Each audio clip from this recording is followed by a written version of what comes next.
Activity.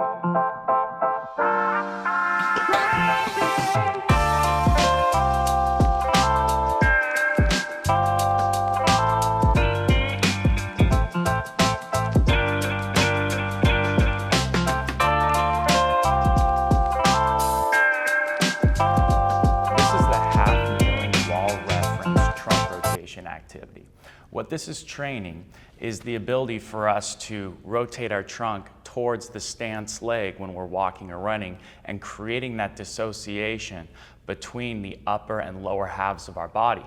Also, this is getting us to expand and compress certain regions of our thorax, of our rib cage, to allow for that trunk rotation to happen. To set up for this activity, you need a small foam roller like this.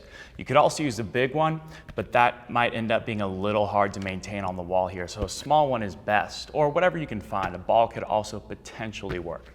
So you want to set it up in a half kneeling position so that your back leg is nice and down directly from the hip, like so, in a half kneeling position.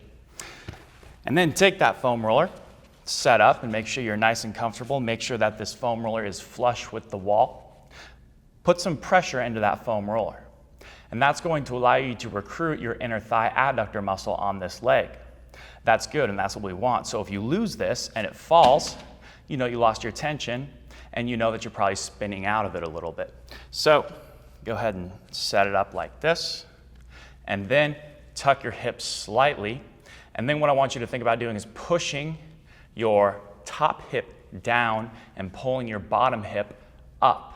This is going to help get internal rotation on the front leg and help you feel a little bit more adductor as well, and potentially glute med outside hip on this front leg too. So tuck, drop the front hip, pull up the back hip, and then reach with this hand, the opposite side arm, and take this hand and put it on your low ribs.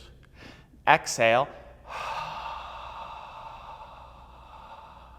All the air out. You should feel these abs engaging, these side abs, obliques, on the leg that is forward.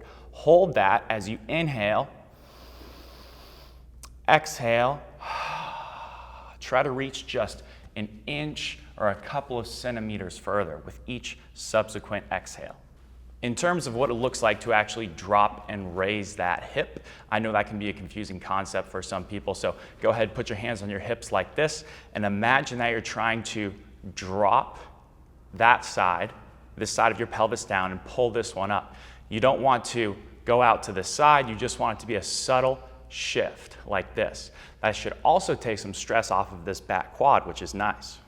The biggest mistake I see people make on this activity, other than just having this drop because they lost pressure, would be they try to reach too far.